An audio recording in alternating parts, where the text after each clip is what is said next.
India news पर आपका स्वागत है। मैं हूं अनिल ठाकुर। आर्थिक संसाधनों की कमी वाले छोटे पहाड़ी राज्य हिमाचल में टूरिज्म को प्रदेश की अर्थव्यवस्था की रीढ़ माना जाता है, लेकिन यहां पर्यटन को उड़ान भरने के लिए नए पंख नहीं मिल पा रहे हैं। राज्य सरकार साल भर में 5 करोड़ सैलानियों की आमद का टारगेट लेकर तो चल रही है, लेकिन इधर हालात ये हैं कि राज्य सरकार के पर्यटन विकास निगम के नामी होटलों में ऑक्यूपेंसी जो है निरंतर गिर रही है। पर्यटन विकास निगम अपने होटलों की हालत सुधारने में कामयाब नहीं हो पा रहा है। कर्मचारियों के रिटायरमेंट के बाद वित्तीय लाभ जारी करने के लिए भी निगम के पास जो है वो पैसे नहीं है। मामला हाईकोर्ट पहुंचा तो वहां सरकार ने आर्थिक तंगी का रोना रोया। अदालत कानून का पालन करवाती है। जब स्थितियां सुधरती नहीं है तो हाईकोर्ट ने पर्यटन विकास निगम के कम ऑक्यूपेंसी वाले होटलों को बंद करने का आदेश दे दिया। अदालत का मानना है कि जब निगम अपने रिटायरीज के फाइनेंशियल बेनिफिट्स नहीं दे पा रही है तो ये सफेद हाथी पालने का फायदा क्या। पर्यटन निगम के 18 होटलों को बंद करने के लिए जब हाईकोर्ट ने कहा तो इस पर सियासत शुरू हो गई। विपक्ष ने कांग्रेस सरकार को घेरते हुए यह कह दिया कि सरकार इन होटलों को अपने खास मित्रों को बेचने की तैयारी में है। प्रदेश सरकार सही तरीके से अदालत में अपनी पैरवी नहीं कर पा रही है, बल्कि मुख्यमंत्री ने तो न्यायाधीशों पर टिप्पणी कर दी। बीजेपी ने सरकार की मंशा पर सवाल उठाए हैं और कहा है कि सरकार ने केवल ऑक्यूपेंसी का ही ब्यौरा दिया। सरकार को लाभ में चलने वाले होटल और घाटे में चलने वाले होटल, यहां होने वाले आयोजनों और दूसरे पहलुओं पर भी स्थिति जो है वो साफ करनी चाहिए थी। बीजेपी का आरोप है कि सरकार की मंशा कहीं इन होटलों की अकूत संपत्ति को औने पौने दामों पर बेचने के लिए तो नहीं है। बीजेपी ने कहा कि हिमाचल में टूरिज्म माफिया एक्टिव है, वहीं कांग्रेस ने भी भाजपा को आड़े हाथों लिया है। सीएम के मीडिया सलाहकार नरेश चौहान ने बीजेपी की पूर्व सरकार पर बड़ा आरोप लगा दिया है। उन्होंने कहा कि बीजेपी राज में पर्यटन निगम के होटलों को लीज पर देने की तैयारी भाजपा कर रही थी, तब कांग्रेस ने इसका विरोध किया था। आर्थिक संकट से जूझते हिमाचल में राजनीति तो चरम पर है। दोनों पार्टियां एक दूसरे पर आरोप मढ़ने का काम तो कर रही हैं, लेकिन इसका असली गुनहगार कौन है, व्यवस्था ठीक कैसे होगी, इस पर किसी का ध्यान नहीं है। प्रदेश कर्ज में पूरी तरह से डूब चुका है। पर्यटन विकास निगम 56 होटलों का संचालन करता है, इसमें से कई घाटे में हैं। कुछ यदि घाटे में नहीं है तो उनकी ऑक्यूपेंसी जो है वो 50% से ज्यादा नहीं है। सवाल यह है कि आखिर यहां की व्यवस्था पर्यटन सेक्टर को एक लाभ का सौदा क्यों नहीं बना पा रही है। हिमाचल के पर्यटन के लिए अच्छी खबर कैसे आएगी। सवाल उठते हैं कि जब प्राइवेट सेक्टर के होटल जो हैं वो फायदे में हैं तो सरकारी सेक्टर में क्या कमी रह गई। चर्चा करेंगे, लेकिन पहले सुनिए बीजेपी और कांग्रेस ने क्या कुछ कहा इस मामले पर।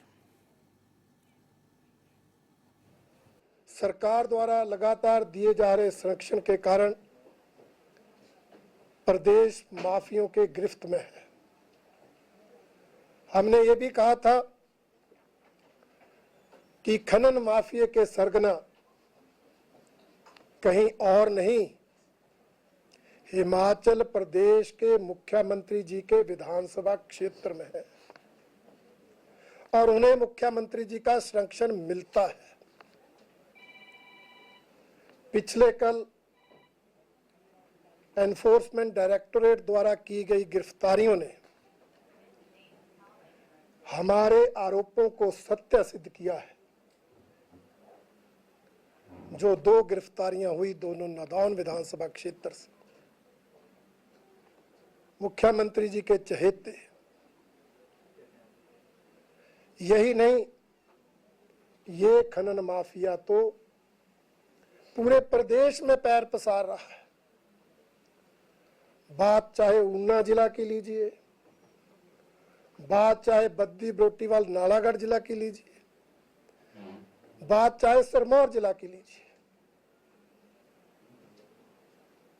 यहां तक कि कांगड़ा क्षेत्र में भी जो सीमावर्ती क्षेत्र है उसमें सरकार के कर्णधारों के संरक्षण में माफिया फल फूल रहा है। देश आ गया 18 होटलों को बंद करने का।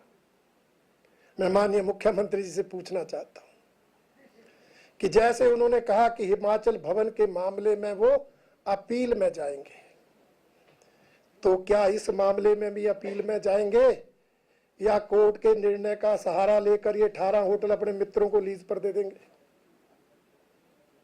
स्पष्ट करें मुख्यमंत्री कि वो क्या करने वाले हैं। हमें तो लगता है जिस तरह से ये मित्रों की सरकार चली है, मित्र सीपीएस, मित्र कैबिनेट रैंक के चेयरमैन, वाइस चेयरमैन, मित्र एडवोकेट जनरल, मित्र एडिशनल एडवोकेट जनरल, अब जो मित्र बचे कहीं उनको ये जो आदेश आया उसका सहारा लेकर ये होटल लीज पर ना दिया। इसलिए मुख्यमंत्री को इस मामले पर स्पष्टीकरण देना होगा। पक्ष के नेता इसके बारे में भी भ्रमित बयान दे रहे थे अखबार के जरिए, मीडिया के जरिए, वो बहुत दुर्भाग्यपूर्ण है। आप लोगों को सभी को ज्ञान होगा 2019 और 20 में जयराम जी मुख्यमंत्री थे, भाजपा की सरकार थी। उस वक्त एक बहुत बड़ा मुद्दा उठा कि किस प्रकार सीधा विधानसभा के अंदर पहुंच गया बिना किसी की जानकारी के। एक प्रस्ताव उन्होंने बनाया, मेरे ख्याल में राम सुभाग सिंह जी उस वक्त चीफ सेक्रेटरी थे या सिविल एविएशन सेक्रेटरी थे, मुझे इतना थोड़ा सा उसकी जानकारी नहीं है, लेकिन एक प्रस्ताव बनाया गया कि हिमाचल प्रदेश के टूरिज्म के जो है होटल्स है वो बेचे जाएंगे या लीज आउट किए जाएंगे। और उसका जब विरोध हुआ विधानसभा में तो ये योजना ठप पड़ गई। उसमें था कि भी फिर उसके बाद जब दबाव पड़ा फिर जयराम जी ने उसकी कमेटी भी बनाई कि इंक्वायरी होने की हुआ कैसे। उसमें सारे इनके अपने कैबिनेट मिनिस्टर अपने लोग बोले कि हमें तो मालूम ही नहीं कि कैसे विधानसभा में आ गया, कहाँ से पास हुआ, ये किसने ये योजना बनाई कि इतने संख्या में जो है टूरिज्म के होटल्स को। आप समझें कि उस वक्त तो पूरे तौर पर उसमें भ्रष्टाचार हो रहा था, पूरी तैयारियां थी कि अपने लोगों को फायदा देने के लिए उसको जो है लीज आउट करने का या बेचने का काम किया जा रहा था। वो उस वक्त कांग्रेस ने जब उसको देखा, विपक्ष में उस पर बहुत मुद्दा बना, आप लोगों के सबके सहयोग से वो बात रुक गई। और उस वक्त जिस तरीके से उसको किया जा रहा था, मैं समझता हूं मुझसे ज्यादा जानकारी आप इसके विषय में जरूर जयराम जी से भी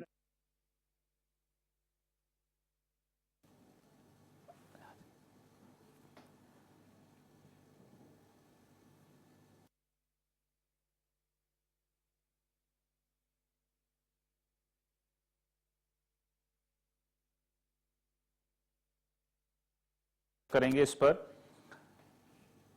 रणधीर शर्मा ने कांग्रेस पर आरोप लगाए थे, लेकिन कांग्रेस की तरफ से नरेश चौहान ने जो है वो पूर्व की भाजपा सरकार पर ही सवाल उठा दिए हैं। केवल सिंह पठानिया विधायक कांग्रेस, सुरेंद्र शौरी विधायक बीजेपी और प्रकाश ठाकुर जो हैं पूर्व अध्यक्ष HPTDC दिल्ली यूनिट के हमारे साथ जुड़े हैं।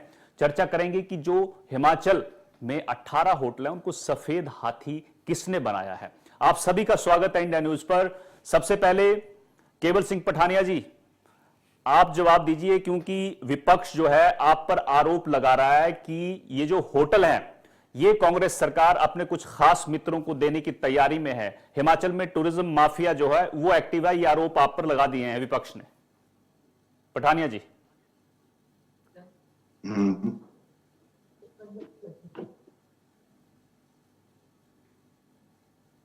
पठानिया जी अनम्यूट कर लीजिए, आपकी आवाज नहीं मिल पा रही है। ये जो 18 होटल की बात आई है, पिछले कल न्यायालय का फैसला आया है जी। जो बात बड़े भाई रणधीर शर्मा जी ने कही है, ये कहीं सरकार नहीं है, सरकार इसको बेचना चाहती है। सरकार पर्यटन की दृष्टि से हिमाचल को आगे बढ़ाना चाहती है। फिर बात चलेगी तो बड़ी दूर तक जाएगी। 18 होटलों की बात करूं तो मित्रों की सरकार जो बात कर रहे थे पूर्व हमारे नेता प्रतिपक्ष, दिल्ली के अंदर भी अगर आप देखो, देश भर में पिछले 12 सालों में कहीं अदानी अंबानी को, मैं कहता हूं सुई से लेकर देश का किसान हो, देश का बागवान हो, देश का नौजवान हो, देश का फौजी भाई हो, सब कुल मिलाकर एक ही मित्र को दे दिया है। अब तो शिक्षा और स्वास्थ्य देने की बात हो रही है, क्योंकि बात छेड़ी है इन्होंने। बात चाहे देश का नेतृत्व हो चाहे प्रदेश का नेतृत्व हो, तो भैया थोड़ा बात मित्रों पे करो, उन मित्रों पे करो जो मैं कहता हूं एयरपोर्ट, बंदरगाहें, मैं कहता हूं छोटे छोटे स्मॉल होल्डिंग के हमारे करियाने के दुकान होते थे, छोटे से गांव में, मैं छापर की बात करूं, कांगड़ा की बात करूं, प्रदेश की बात करूं, वो भी छोटी स्मॉल होल्डिंग भी मार दी है। वो भी बड़े बड़े मैं कहता हूं रिलायंस और जियो के, वो ना केवल मैं कहता हूं अरबों खरब 140 करोड़ लोगों का पैसा जो मित्रों के पास पहुंचा है। BSNL ने पूरे देश के अंदर स्टैब्लिशमेंट की। अगर टेलीफोन के नाम पे जब कांग्रेस की सरकारें रही, कोई संचार का साधन था वो BSNL था। जबरदस्ती एम्प्लॉइजों को रिटायर किया गया, घर भेजा गया, और इंफ्रास्ट्रक्चर बीएसएनएल का और ट्राई बनाकर चुपचाप अपने मित्र अदानी अंबानी को पूरे हिंदुस्तान का पैसा भारत सरकार का और पूरे हिंदुस्तान को मैं अदानी अंबानी को जियो दे दिया आपने। मैं कहता हूं स्वास्थ्य के क्षेत्र में आप उसको भेजने जा रहे हो, शिक्षा के क्षेत्र में आपने जो ज्वाइंट पार्लियामेंट कमेटी बनाई है, तो बात हिमाचल तक सीमित नहीं रहेगी। आप हिंदुस्तान की जनता भी अच्छे तरीके से जानती है। और इसका कहीं ना कहीं ये जो न्यायालय का फैसला आया है, जो पर्यटन विकास निगम ने जो रिपोर्ट दी है, और रिपोर्ट आप 18-20 महीने की नहीं है, ये माननीय न्यायालय के पास आज मामला नहीं चला। जो रिपोर्ट रखी गई जब माननीय श्री जयराम ठाकुर जी प्रदेश के मुख्यमंत्री थे, ये ऑक्यूपेंसी 18, 19, 20, 21 की रखी गई। और उसमें अगर न्यायालय फैसला लेता है तो वर्तमान मुख्यमंत्री और वर्तमान सरकार कहां से जिम्मेवार है? जिम्मेवार उस समय की सरकार है जिसने उस वक्त उन होटलों को चलाया। तो उस पर ये रेफरेंडम जो कह रहे हैं सरकार पे, ये रेफरेंडम जब भाई गाड़ी आपने चलाई है तो उस वक्त खराब हुई है, तो जिम्मेवार वही ड्राइवर होगा जिसमें उस वक्त गाड़ी चलाई है। ठीक है, वर्तमान में सरकार की जिम्मेवारी है कि ये 18 होटल हैं, इन पे मुख्यमंत्री पर्यटन की दृष्टि से आज जब मैं कहता हूँ शिकारा और जो है वो बिलासपुर के अंदर उतरे हैं। पर आज एयरपोर्ट एक्सटेंशन का मेरे विधानसभा क्षेत्र में पड़ता है 126 करोड़ रुपया। पहली बार कंपनसेशन जो है वो लोगों को मिलने जा रहा है। वहां टूरिस्ट विलेज की बात जब हो रही है पोंग बांध के अंदर, तो सरकार की जिम्मेवारी मानता हूँ, सत्ता पक्ष में हम, वो हमारी जिम्मेवारी है। लेकिन जहां इन्होंने बात नदौन तक पहुंचाई है, तो मैं जानता हूं कोरोना काल में किस स्वास्थ्य मंत्री को रिजाइन करना पड़ा था। छेड़ दी ना बात। कोरोना काल में भारतीय जनता पार्टी का अध्यक्ष का पद किसको छोड़ना पड़ा था। तो कुल मिलाकर जहां होटलों की बात है, होटलों पे चर्चा है, तो होटलों की जिम्मेवारी भी अगर आंकड़े आप न्यायालय में जो पेश किए गए हैं उनको देखो, तो कुल मिलाकर पूर्व सरकार की कार्य प्रणाली जो पर्यटन विकास निगम की थी, उस पे ये क्वेश्चन मार्क हुआ है। सवाल ले लेते हैं कि जो उनकी जो है उनसे कर्मचारियों को पे नहीं मिल रही है, इसको अटैच, ठीक है पठानिया जी, बंद करने का निर्णय तब का हुआ है। वर्तमान सरकार की जिम्मेवारी और हमारी कोई मंशा नहीं है। और जो आपने ठीक कहा, उस वक्त के मुख्यमंत्री सदन के नेता ने कहा था कि हमारे को पता नहीं, कैबिनेट को पता नहीं। यहाँ तो मुख्यमंत्री क्लियर कट कह रहे हैं 18, 19, 20, 21 इस पे चर्चा कर रहे हैं। और ये जो न्यायालय का फैसला, सरकार का फैसला नहीं है, कैबिनेट ने फैसला नहीं लिया है। सरकार हमारे सरकार के सेक्रेटरी टूरिज्म ने या चीफ सेक्रेटरी ने नहीं कहा कि हम, या मुख्यमंत्री ने नहीं कहा कि हम होटलों को बंद करने जा रहे हैं।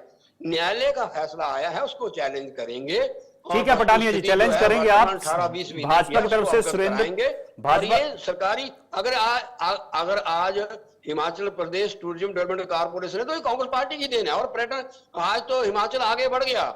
एक जमाना ऐसा होता था रेस्ट हाउस, ये टूरिज्म की फर्स्ट यूनिट, हॉलिडे होम हो, पीटर हॉफ हो, मैं कहता हूँ आज हिमाचल भवन, दिल्ली की बात हो, जितना भी इंफ्रास्ट्रक्चर था, तो हिमाचल में शुरुआती तौर प्राइवेट इंटरप्रेन्योर तो 10 साल के अंदर आए हैं, 10 और 15 साल के अंदर आए हैं। तो ये जो हमारा वेलफेयर स्टेट का जो था, लोग आते थे, सेनानी आते, तो पहले वो हिमाचल प्रदेश टूरिज्म की बुकिंग करवाते थे। आज तो मैं कहता हूँ आईटीसी आ गया, ताज आज प्राइवेट होटल जो हैं वो फल फूल रहे हैं। पठानिया जी, मैं रोकना चाहूंगा आपको। पठानिया जी को भी मुख्यमंत्री ने कहा है न्यायालय का फैसला आया है, सरकार इसको स्टडी करेगी और आगे बढ़ेगी। ठीक है पठानिया जी। बेचा हमने नहीं है, बेचा भैया वो बड़े बैठे। ठीक है, पूछ लेते हैं भाजपा से पूछ लेते हैं। पठानिया जी होल्ड, वो है गांव के अंदर भी पहुंच गए हैं भाई जी। पठानिया जी ठीक है, पठानिया जी ठीक है, मित्रों का आ गया, पठानिया जी ठीक है, आ जाएंगे सब कुछ, मैं छोड़ेंगे कुछ नहीं। पठानिया जी आवाज मिल पा रही है आपको? पठानिया जी, एक ही दोस्त बेचेगा, वो बेचेगा अदानी और पठानिया जी आवाज मिल पा रही है? सुरेंद्र शौरी जुड़े हुए भाजपा की तरफ से, आपने जो सवाल उठाए हैं जवाब ले लेते हैं। सुरेंद्र जी देखिए, भाजपा ने आरोप लगाए थे कि ये अपने मित्रों को बेचने की तैयारी में है सरकार, लेकिन कांग्रेस ने तो आपके ऊपर आरोप लगा दिए हैं कि आपके राज में, पूर्व की भाजपा सरकार के राज में ये कुछ लोगों को लीज पर देने की तैयारी थी, कांग्रेस ने विरोध किया था इसका। सुरेंद्र जी देखिए, अभी पठानिया जी जो कह रहे थे, मुझे लगता है कि बात कुछ और है, ये कहीं उसका पूरा घोड़ा मेला कर रहे हैं। और अभी जो कोर्ट का निर्णय आया है, इससे मैं मित्रों की बात कर रहा हूं भैया, मित्रों की बात छेड़ दी शर्मा ने, सॉरी जी। अब आप बोल रहे थे, मैं चुप रहा, अब आप बोल रहे हैं, मुझे बोलने दीजिए। हाँ ना, बोलिए, आपका स्वागत है, बोलिए। सॉरी जी, अभी कोर्ट का जो फैसला आया है, 18 होटल आपने कोर्ट ने बंद कर दिए हैं। मैं ये जानना चाहता हूं कि आपने अच्छे वकील खड़े क्यों नहीं किए? कहीं ना कहीं आपकी कुव्यवस्था है, आप अपनी सरकार को बचाने में लगे हुए हैं। जब आप सीपीएस को बचाना चाहते हैं, सीपीएस के लिए तब तो बड़े बड़े वकील हायर करते हैं। जब हिमाचल प्रदेश की ये धरोहर है, इतने बड़े बड़े होटल हैं, इन जब ये कोर्ट बंद करते हैं, जब कर्मचारी टीए डीए के लिए और अपने वेतन भत्तों के लिए कोर्ट में गए, तो जब ये सफेद हाथी सिद्ध हुए, तो निश्चित तौर पर 2 साल के अंदर जो आपने इस प्रदेश के अंदर जिस तरह की लूट मचाई है और जो काम अच्छे प्रदेश के लिए होने चाहिए उसकी ओर आपका ध्यान नहीं है। कर्मचारी हितैषी होने का आप दावा करते हैं कि हम पेंशन कर्मचारियों के सबसे बड़े हितैषी हैं, लेकिन आज देखिए क्या हो रहा है कि एचआरटीसी में कर्मचारियों को वेतन भत्ते नहीं मिल रहे हैं, टूरिज्म के अंदर नहीं मिल रहे हैं, इलेक्ट्रिसिटी के अंदर नहीं मिल रहे हैं, व्यवस्था की पूरी तरह से कुप्रबंधन है। और अभी जो कोर्ट का निर्णय यह आया है, तो इसके कारण मुझे लगता है कि जो निर्णय कोर्ट का आया है, आपने अच्छी तरह से पैरवी इसकी नहीं की है। और आपके मुझे इसके पीछे यह भी लगता है कि जो हमारे नेताओं ने आरोप लगाए हैं कि आप इन होटलों को जानबूझ करके आपने इनको केस को कमजोर किया और कोर्ट के अंदर सिर्फ एक्यूपेंसी दी, जबकि ये होटल बहुत अच्छे से चल सकते हैं और चल रहे हैं। और सिर्फ 40% ऑक्यूपेंसी की बात पर वहां रुक गए, लेकिन वहां पर एंट्री फीस होती है, उसके इनकम होती है, वहां पर मैरिज होती है, सामाजिक कार्य होते हैं, बहुत सारे फंक्शन होते हैं, उसके कारण बहुत सारी इनकम होती है, लेकिन आपको उन कर्मचारियों का कोई ध्यान नहीं है। इसलिए आपने इस देश की स्थिति को बदतर किया है। आप मुद्दों को कहीं से कहीं ले जा रहे हैं। आप अभी एयरपोर्ट की बात कर रहे हैं। मैं कहना चाहूंगा कि जब से इस प्रदेश के अंदर सुखबीर जी की सरकार आई है, तब से लेकर के हर तरफ भ्रष्टाचार है।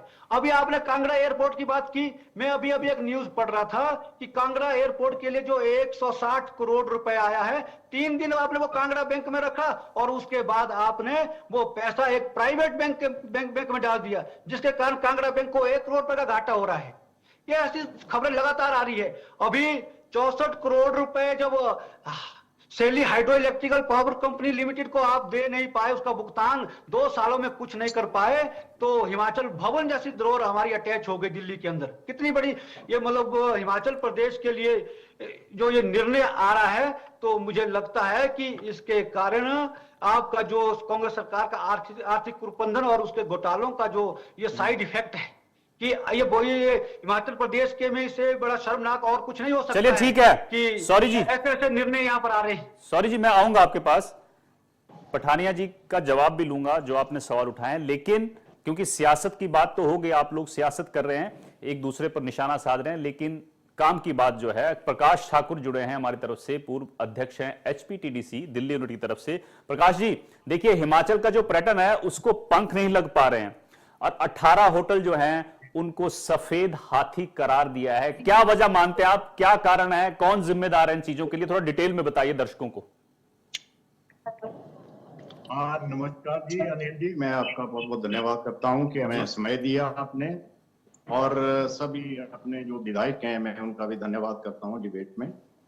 मैं सबसे पहले तो ये पूछना चाहता हूं कि जो पहले जो प्रिंसिपल सेक्रेटरी थे राम स्वागत सिंह जी थे, उनके पास जब एक मीटिंग रखी गई, रिव्यू मीटिंग रखी गई थी, शिमला में एक रिव्यू मीटिंग रखी जाती है, एमडी द्वारा रिव्यू मीटिंग रखी जाती है, और राम स्वागत सिंह जी कहते हैं कि जो होटल नहीं चल रहे हैं, होटल की ऑक्यूपेंसी कम हो रही है, क्योंकि हमारे होटल जो हैं, कोई होटल, जिन होटलों की बात की गई है वो 18वीं शताब्दी के हैं, 14वीं शताब्दी के हैं। तो जब उन होटलों की बात की गई तो राम स्वागत सिंह ने कहा कि ताला लगा दीजिए, इनको बंद कर दीजिए। वो लोग आज इस सरकार में एडवाइजर के पद पे रखे गए हैं। और दूसरा, एक जो प्रिंसिपल सेक्रेटरी हैं, प्रिंसिपल सेक्रेटरी पहले जो जयराम जी की सरकार में थी, उन मानते हैं हम, वो अपने बैच के जो हैं टॉपर थे, अगर वो इतने इंटेलिजेंट हैं, 8 साल से वो काम कर रहे हैं, उस सरकार में भी थे, इस सरकार में भी काम कर रहे हैं, अगर वो इतने इंटेलिजेंट हैं टूरिज्म के, तो उसको टूरिज्म नहीं चलाने आ रही है।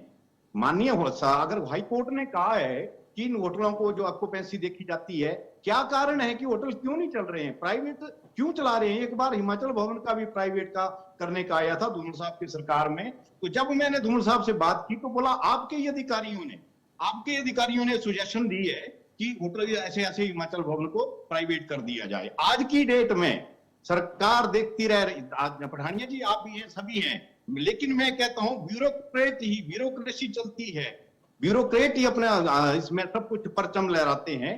टूरिज्म में 18 घंटे कर्मचारी काम कर रहा है, 18 घंटे कर्मचारी काम करता है, और सभी सुविधाएं चाहे हाई कोर्ट को है, चाहे कहीं भी है, धर्मशाला में कहीं भी है, कैटरिंग की सुविधा ली जाती है टूरिज्म से, और एक अच्छी सबसे बढ़िया सर्विस होती है हमारी टूरिज्म की। लेकिन उन कर्मचारियों को एक सिर्फ वेतन दिया जाता है, 18 घंटे काम करने के बाद हिमाचल जो पर्यटन है उसकी प्रॉपर्टी को बेचने के आदेश हो जाते हैं। इसके पीछे वो रिस्पॉन्सिबल कौन है? क्या वो इंटेलिजेंट लोग हैं जो वहां रखे गए हैं, और कैसी कैसी प्रॉपर्टियां बनाई गई हैं? जैसे उन्हें सफेद हाथी का धर्मशाला में देखिए आप, धौलाधार के सामने एक बैंक्वेट हॉल, एक बड़ा होटल बनाया गया है, एडीबी से बैंक लोन लेके 1 भी रुपए की इनकम नहीं है, और बनाने के बाद वो लीकेज कर रहा है, और उसकी कोई भी वो कहीं भी वो 1 पैसे की इनकम नहीं हो रही है। और जैसे कि कुल्लू के होटल हैं, ये कई 14वीं शताब्दी के 18वीं शताब्दी के हैं, चाइल जैसी जगह जिसमें कि लोग तरसते हैं अंदर जाने के लिए, लेकिन उनमें अगर वहाँ जो यार रेनोवेशन का काम हो, चाहे वहाँ का हमारी जो नीड्स हैं, डेली नीड्स होती हैं, क्रॉकरी का है, अगर उसमें जो आज की जैसे कि आज का समय चला हुआ है, ये उसके अनुसार सुविधा नहीं होगी तो ऑक्यूपेंसी कैसे होगी? क्या वो एक्सपर्ट की राय लेते हैं? इन लोगों को ही, क्या ये एक्सपर्ट हैं? मान लेते हैं कि प्रिंसिपल सेक्रेटरी हैं, क्या ये एक्सपर्ट हैं? एक्सपर्ट की राय ली गई। आज की डेट में मैं मानता हूं कि बाली जी को चेयरमैन बनाया है, अच्छी बात है, उनको एक्सपीरियंस भी है, लेकिन ये जो प्रिंसिपल सेक्रेटरी जैसे बैठे हैं, राम स्वार्थी जी बैठे हैं, क्या पठानिया जी क्या कारण है? उस सरकार में भी यही लोग थे, इस सरकार में भी यही लोग हैं। पठानिया जी से जवाब ले लेते हैं। ऐसी हालत हो रही है। पठानिया जी से प्रकाश जी आऊंगा आपके पास। पठानिया जी देखिए, अफसरशाही की तरफ जो है हमेशा उंगली उठती है, छोटा सा जवाब दीजिएगा, क्या जो प्रिंसिपल सेक्रेटरी पिछली सरकार में थे वो अभी भी हैं लेकिन घाटे में चल रहा है, तो क्या सरकार जो है वो एक्सपर्ट्स की राय ले रही है? किस तरह से चीजों को सुधारा जाए, इस पर काम नहीं किया गया पिछले इतने लंबे वक्त में? 2 साल से आपकी सरकार है, 5 साल भाजपा की रही। पठानिया जी छोटा सा जवाब। जहां तक मैं रहने दो, मैं क्यों देना, मैंने पहले छोटा बोल दिया, ठीक है, हो गया जवाब। नहीं आप नाराज मत हो जाइए, नाराज मत हो जाइए, देखिए वक्त की कमी है, दिया जाएगा ना, रहने दो फिर, ठीक है, आप आगे पूछ रहे। नहीं आप बोलिए, लेकिन आप 10 मिनट में दूंगा मैं आपको। पठानिया जी ऐसा या तो डिबेट रखो, तो डिबेट के सर्टेन नियम वह होते हैं कि इन्होंने कहा, मैं कह रहा हूं कि एडवाइजर की बात तो तब आए, ये तो 18, 19, 20 और 20-21 में यही इन्हीं की ही सरकार थी। पर्यटन विभाग के यही हमारे बड़े भाई और छोटे भाई, हमारे भी पर्यटन विभाग में रिश्तेदार नौकरी करते हैं, वही कर्मचारी वो कर रहे थे। ऑक्यूपेंसी इस सरकार के समय की नहीं बताई गई है, वो 3 सरकारों के, जहां तक मेरे भाई सौरी जी ने कहा है, सौरी जी ने कहा भाई वकील जो हैं, जो एडवोकेट हैं, भैया एडवोकेटों ने अपना पक्ष रखा है, लेकिन आपकी सरकार ने उस वक्त अगर इस मामले को, ये जो होटलों की चर्चा चल रही थी, अगर उस मामले को लेकर कहीं आपने कोई ठोस नीति या इन होटलों के बारे में, कैसे इन होटलों को ठीका प्रकाश ठाकरे रिवाइवल तो चाहिए, पुराने होटल हैं तो उनकी रेनोवेशन की बात थी, इनको नए मार्केटिंग रूप देने की बात थी, तो उस पर अगर सरकार ए हो बी हो, और ऐसा नहीं है, और अच्छी धरोहर है, अच्छी जगह है। अब धौलाधार के बाहर बना है, बहुत सी शादियों में, धर्मशाला का, कांगड़ा का, शाहपुर का रहना है, और बहुत सी शादियों में वहां हम जाते हैं, और जहां भी इनकी प्रॉपर्टी, इनकी सरकार, न्यायालय की चिंता, सरकार का निर्णय नहीं है या किसी ब्यूरोक्रेट का निर्णय नहीं है, ये तो न्यायालय ने पाया है। जो हाँ ठीक है, रिपोर्ट रेस्टोरेंट की भी जानी चाहिए, रिपोर्ट उसमें मैं पक्षधर हूँ, रिपोर्ट जो भी इनकम 0 से लेकर जो भी एक्टिविटी है उसकी इनकम जो है वो काउंट होनी चाहिए थी। और न्यायालय वो भी 18, 19, 20, 21 भैया हमारे वकील थे, हमारी वो थी, उन्हीं वही रिपोर्ट है। हाँ, अब स्टडी किया, कोर्ट ने के मामले को स्टडी किया, इसको आगे हम जो है वो लेके जाएंगे। और जहां तक ये अब तो निर्णय आया, निर्णय पे परिचर्चा, और ना ही ब्यूरोक्रेटिकली और ना ही तो, और हमारी मंशा तो एक ये, और ये होटलों के साथ साथ हमारा छोटा कर्मचारियों का प्रदेश है। कर्मचारी हितैषी की मेरे भाई सॉरी बात कर रहे, भैया हमने डंडे और घोड़े नहीं चलाए।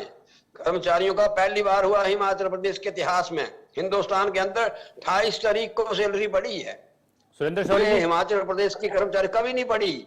और तो छोड़ो परे जो एरियर 75,000 आप लोग इसमें में जो आया वो अनाउंस किया, ये भी फ्री, ये भी फ्री, ये भी फ्री, ये भी सब, वो जो वो था कुप्रबंधन, वो था कुप्रबंधन, वो था कुप्रबंधन। उस कुप्रबंधन पे पठानिया जी जवाब ले लीजिए, जवाब दे रहे हैं सुरेंद्र शौरी जी। स्टैंप लगाई और बात करने दो आप। उस कुप्रबंधन पे स्टैंप लगाई, 2 बार लगा दी है हिमाचल प्रदेश के इतिहास में, पहली बार नहीं। फिर सुखविंदर सिंह सुक्खू जी ने व्यवस्था परिवर्तन की, आपने हजारों करोड़ों रुपया लगाया, बात छेड़ी है। आपने ललित में ठहराए, आप हरिद्वार ले गए, आपने अंदर एमएलए को खरीदने की, जो हिमाचल प्रदेश की संस्कृति में होता नहीं था। विधानसभा से उठो और सीआरपीएफ पहली बार आई, हरियाणा की पुलिस को लेकर एमएलए पहली बार विधानसभा में घुसे, और करोड़ों रुपया, वो करोड़ों रुपया कहीं आपदा में दिया होता, जो आपने पुलिस पूरी सीआरपी की फोर्स लगा दी, 22+ लगा दिया खरीदो फरोख्त से। लेकिन हिमाचल की जनता ने सुखविंदर ठीक है पठानिया जी, काम कर रहा था। शौरी जी जवाब दे दीजिए। आप गए जनता के बीच में, आप गए जनता के बीच में, आप बड़े बड़े नेताओं को भी लाए, लेकिन 70 लाख हिमाचलियों का मैं धन्यवाद करना चाहता हूं, उन्होंने दोबारा से जो मैंडेट हमारे को 2022 शौरी जी जवाब दे दीजिए जल्दी से, वक्त की कमी है मेरे पास, माफी चाहूंगा। वो ये टेस्ट 40 उस वक्त थे, 40 दोबारा हम विधानसभा के अंदर जो है पठानिया जी की जनता अच्छे करती है। हिमाचल का हितैषी कौन है? कांग्रेस पार्टी है या भारतीय जनता पार्टी है? पठानिया जी सुन लीजिए, पठानिया जी सुन लीजिए, इसकी इवैल्यूएशन ना ही सर्टिफिकेट मैंने बीजेपी को देना, ना कांग्रेस ने बीजेपी को देना, बीजेपी ने कांग्रेस, ये हिमाचल की जनता देती है। ठीक है, ठीक है, ठीक है, ठीक है, ठीक है, 40 ठीक है, मैं झूठ बोल रहा हूँ। ठीक है, करोड़ों रुपया फार्मा की एजेंसी से, करोड़ों रुपया ललित के अंदर, हरिद्वार के अंदर, देश में दिल्ली के अंदर 5 स्टारों के अंदर डरा के आपने पठानिया जी हिमाचल प्रदेश की जो देवभूमि है उसको अगर लिखा जाएगा, स्टेट हुड की बात आई तब आपने अपने पूर्व मुख्यमंत्री शांता कुमार ने कहा स्टेट हुड मारो टूट। हमेशा हिमाचल के हितैषी नहीं रहे आप। अगर हिमाचल प्रदेश के इतिहास में अगर संस्कृति को उन्होंने खराब किया है, जब हिमाचल प्रदेश के इतिहास में लिखा जाएगा, भारतीय जनता पार्टी पहली ऐसी पार्टी थी जो हेलीकॉप्टर में हिमाचल के लोगों को, विधायकों को खरीद के ले गई और बंधक बना के रखा। ये इतिहास हिमाचल प्रदेश का आपने, ये वर्तमान में आपने लिखा हिमाचल प्रदेश का इतिहास, ये जो हमारी संस्कृति जो है, बात आपने कहा आपको पता नहीं था कि 12 से 40 तक पहुंच जाएंगे। तो ये भ्रष्टाचार सुक्खू सरकार ने फैलाया हुआ है, आप दूसरे को तो बोलने नहीं दे रहे हैं। यही तो जब मैं कहता हूँ पठानिया जी आपका अलग से इंटरव्यू कर लेंगे अगर आपको पूरे 20 मिनट चाहिए बोलने के लिए। पठानिया जी मैं कहता हूँ वेंटिलेटर को लेकर, पठानिया जी सुन लीजिए, विपक्ष की आवाज भी सुन लीजिए। कोरोना काल की बात करें, अध्यक्ष को छोड़ना पड़ा, स्वास्थ्य मंत्री को पद छोड़ना पड़ा, तो क्यों छोड़ना पड़ा? प्रदेश सरकार का ध्यान विकास भी नहीं है, अपनी सरकार को बचाने में लगा हुआ है और गवर्नमेंट की कोई एक्टिविटी नहीं हो रही है। अपनी सरकार को बचाने के लिए 5 साल भाई सॉरी आप करते रहे, आपने 30 बिजली फ्री, सब कुछ फ्री। कोई 18 होटलों पर कोर्ट का डिसीजन ऐसा नहीं आता। अगर विकास की ओर आपका ध्यान होता, न्यायालय नहीं भैया। चलिए ठीक है, बहुत बहुत शुक्रिया आप लोगों का, बहुत बहुत शुक्रिया। माफी चाहूंगा, वक्त की कमी थी, लेकिन अब जो पर्यटन निगम के जो 18 होटल हैं उनको सफेद हाथी करार दिया है, लेकिन सियासत जो है चरम पर है। लेकिन इनकी हालत कैसे सुधरेगी, कैसे इस पर काम होगा, ये कोई नहीं सोच रहा है। फिलहाल मेरे साथ इतना ही। आप देखते रहिए इंडिया न्यूज़। नमस्कार।